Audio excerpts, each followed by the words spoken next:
हम भी देखते हैं या हमारे साथ कैसे नहीं जाएगा। ये मेरे पति हैं और मैं इनकी धर्म पत्नी हूँ। आप इनसे जबरदस्ती नहीं कर सकते।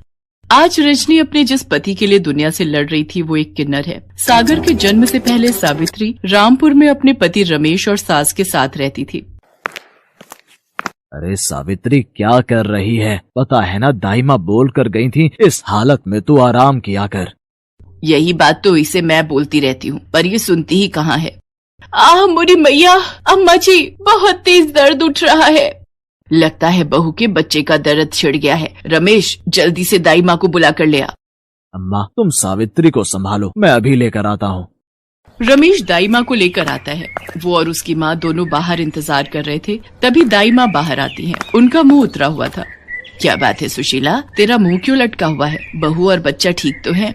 अब मैं क्या ही बोलूं अम्मा जी, तुम्हारे पिछले जन्मों का कर्म कह लो या इस जन्म की कोई भूल कह लो, तुम्हारी बहू ने एक किन्नर को जन्म दिया है। क्या? ये तू क्या कह रही है सुशीला? सावित्री बहू ने किन्नर को जन्म दिया है? सत्यानाश हो, जन्म भी दिया तो एक किन्नर को। अब क्या होगा अम्मा, हम तो पूरे गांव में मुंह दिखाने के लायक नहीं रहेंगे। मैं एक किन्नर का बाप कहलाऊंगा, ये हरगिज नहीं हो सकता। मैं अभी जाकर उस बच्चे की गर्दन दबा दूंगा। दाई माँ वहाँ से चली जाती है। रमेश गुस्से में सावित्री के पास जाता है और उस बच्चे का गला दबाने लगता है। नहीं नहीं, ऐसा मत करो। ये जैसा भी है, जो भी है, बदनसीब मेरी औलाद है। मेरी कोख से मैंने इसे जन्म दिया है। इसे मत मारो, छोड़ दो मेरे बच्चे को।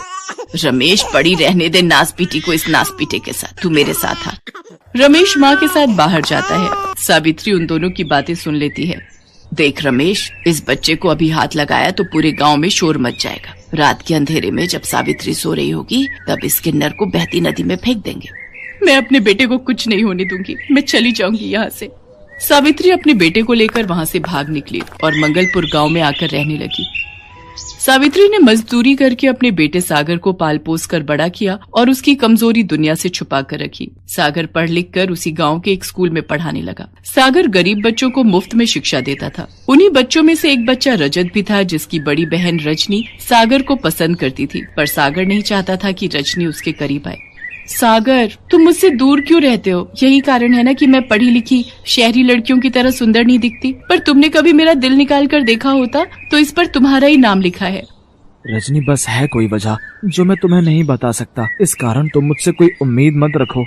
रजनी को बहुत दुख पहुंचता है। कुछ समय बाद रजनी की शादी विनोद नाम के लड़के से तय हो जाती, पर शादी के दिन विनोद का पिता दहेज की मांग लेकर अड़ जाता है। सेठ जी, मुझे कुछ दिन की मोहलत तो दो।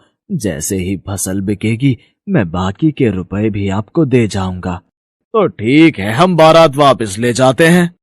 ऐसा ना कहो जयकिशन बाबू, बिन माँ के मेरे बच्चों ने पहले ही बहुत दुख झेले हैं। मेरी बच्ची से कोई शादी नहीं करेगा। भगवान के लिए ये शादी होने दो मालिक, मैं आपके पैर पड़ता हूँ।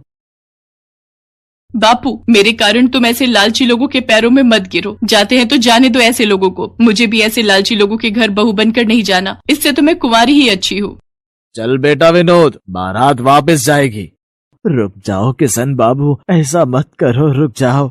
रजनी की बारात वापस लौट जाती है। ये सदमा रजनी बर्दाश्त नहीं कर पाती और वो आत्महत्या करने के लिए कुएं में कूद जाती है। अचानक सागर उसे देख लेता है और वो भी उसके पीछे कुएं में कूद जाता है और किसी तरह रजनी को कुएं से बाहर लाता है।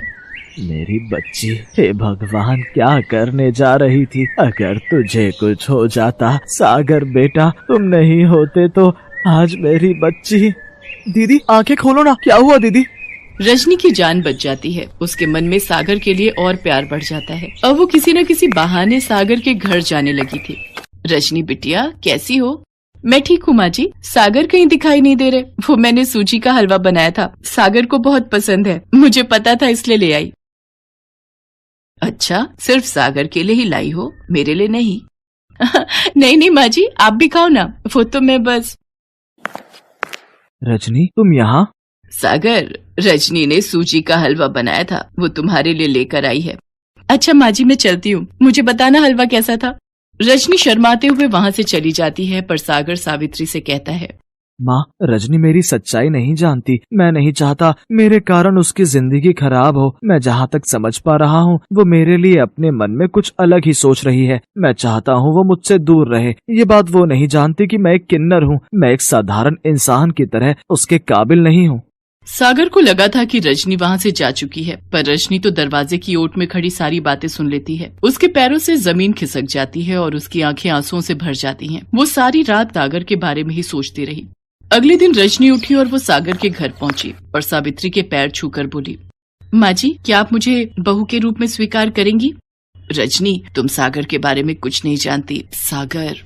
माँ जी, मैंने कल आपकी और सागर की सारी बातें सुन ली थी। सागर की सच्चाई जानने के बाद मेरे दिल में सागर के लिए और प्रेम बढ़ गया है। सागर मेरे लिए पूरी तरह से मेरे पति बनने लायक है। सागर का दिल बहुत साफ है। जो लड़का पिताजी ने मेरे लिए देखा था वो लोग तो लालची निकले। घटिया लड़के से शादी करने से अच्छा है सागर जैसे नेक दिल इंसान से शादी करूं। मैं सागर को पसंद करती हूँ और मैं उन्हीं से शादी करूंगी। जुग जुग जियो मेरी बच्ची, तुमने मेरे बच्चे की जिंदगी में खुशियों के रंग भर दिए।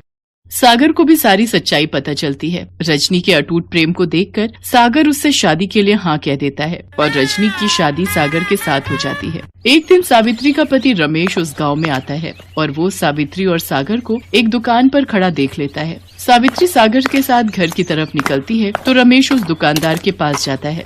भैया, ये जो अभी एक औरत तुम्हारे से सामान लेने आई थी, ये कौन है? ये तो सावित्री बहन है और साथ में उनका बेटा सागर है। स्कूल में मास्टर है। अभी अभी शादी हुई है इसकी। ये कैसे हो सकता है? मेरा बेटा तो किन्नर था। एक किन्नर पति कैसे बन सकता है? जरूर सावित्री ने इसके किन्नर होने की बात सबसे छुपा कर रखी है। अगर मैं शहर में किन्नर को जाकर ये सच्चाई बता दूं तो वो इसे उठा कर ले जाएंगे और बदले में मुझे अच्छे खासे पैसे दे देंगे। मेरे तो मजे ही आ जाएंगे। रमेश सागर का सगा बाप होने के बावजूद भी इतनी घटिया हरकत करता है कि वो शहर जाकर किन्नरों को सागर की सच्चाई बता देता है और उनसे बदले में 50,000 रुपए ले लेता है। सभी किन्नर सागर को लेने गांव पहुंच जाते हैं। रजनी उस समय अपने पिता के घर गई हुई थी। सब गांव वाले भी सच्चाई को जान जाते हैं। हाय हाय, मैं भी देखती हूँ तू कैसे हमारे साथ नहीं जाएगा। तू किन्नर है और हम तुझे अपने साथ लेकर जाएंगे। तेरे बाप को 50,000 रुपए दिए हैं, उसी ने हमें तेरी सच्चाई बताई है। मैं क्या करूँ माँ, कुछ समझ नहीं आ रहा। मेरा अपना बाप ही मेरे खिलाफ हो गया। मुझे नहीं पता था काला साया बनकर तेरा पिता तेरा दुश्मन बन जाएगा। बचपन में तो मैंने तुझे उससे बचा लिया था। हे ईश्वर, मेरे बच्चे को बचाओ। तभी रजनी आ जाती है और वो किन्नरों का रास्ता रोक देती है।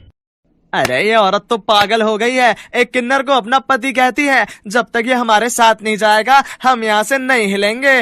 अरे हमने पैसे दिए हैं इसे यहाँ से ले जाने के। ये मेरे पति हैं और ये अपनी मर्जी से कहीं भी रह सकते हैं। तुम इनके साथ जबरदस्ती नहीं कर सकते हो। कानून के हिसाब से किसी को भी अपनी मर्जी से जिंदगी जीने का हक होता है और सागर और मैं एक खुशहाल जिंदगी जी रहे हैं। गांव वाले रजनी के साहस की प्रशंसा करते हैं और सब उसका साथ देते हैं। गांव वाले जानते थे कि सागर एक भला इंसान है। सब गांव वाले मिलकर पैसे इकट्ठे करते हैं और किन्नरों को पकड़ाते हैं। ये लो, हम सब गांव वालों ने 50,000 रुपए जोड़कर दे दिए हैं। अब तुम आज के बाद सागर को बिल्कुल भी तंग नहीं करोगे। हाँ हाँ, हम क्यों तंग करेंगे। अब जब हमारे पास पैसे हमें मिल गए हैं तो हमारा यहाँ रुकने का कोई फायदा नहीं है। पर जाते जाते मैं इतना ही कहूंगी, रजनी जैसी पत्नी जिसके साथ हो उसका कोई बाल बाका नहीं कर सकता। तुम दोनों हमेशा खुश रहना। मेरा आशीष तुम्हारे साथ है। चलो री चलो, बस निकल जाएगी, समय से शहर पहुँचना है। सागर सब गांव वालों का शुक्रिया अदा करता है और रजनी और सागर दोनों मिलकर सावित्री के पैर छूते हैं। सावित्री अपने बेटा बहू को गले से लगा लेती है।